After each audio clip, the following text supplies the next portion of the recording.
Hi, welcome back to Educator.com. This is the lesson on energy.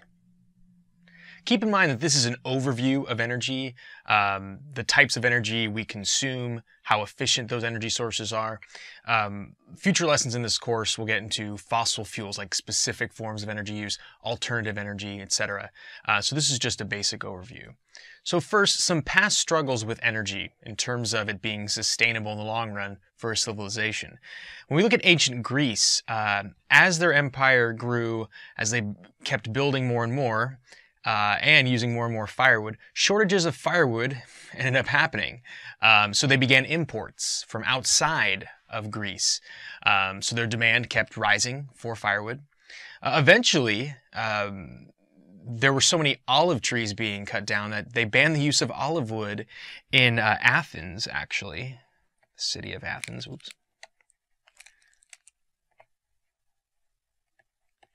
And yeah, that kind of started around the 4th century BC. So right there is a sign that they knew that the amount of cutting down of these olive trees was unacceptable.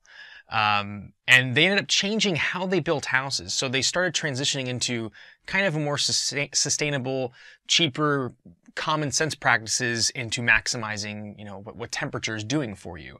So they changed how they built houses in the sense that you can find ways to take advantage of where the sun is in the sky during various times of the year, during the various seasons. So they could have it set up where during the summer months, you could have trees that provide shade so the sun isn't beating down on your house. And perhaps during the winter months, when the sun is at a slightly different place in the sky, it is actually beaming right at the house and providing warmth in the winter. By the way, this is a rolling pin made out of olive wood, in case you were curious. So ancient Greece had their own struggles with energy in terms of the amounts available to them. And then ancient Rome, a bit later in terms of their heyday, wood supplies were exhausted quickly. And compared to ancient Greece, Rome expanded much, much further. So they were actually cutting down a lot of trees up and through their golden age. Eventually, they started taking advantage of solar energy. So once again, transitioning gradually into kind of a more sustainable practice in the long run.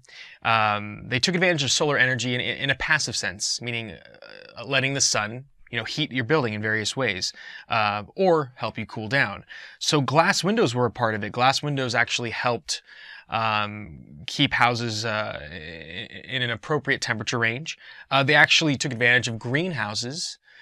Even back then, and house modifications and laws. They actually had laws where you couldn't build, in certain parts of the Roman Empire, you couldn't build a building that would actually block sun from hitting your neighbor. So that was illegal for a while. So that's an interesting kind of civic application of this.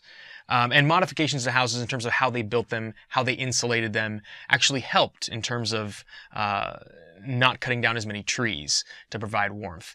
And actually, in some of the more rich estates in the Roman Empire during their golden age, you had houses that were so big, the amount of wood that we've estimated that they would have needed to sustain a certain temperature is over 200 pounds a day when it was, cooler, which is amazing in terms of the amount of demand that just one estate has for lumber or timber.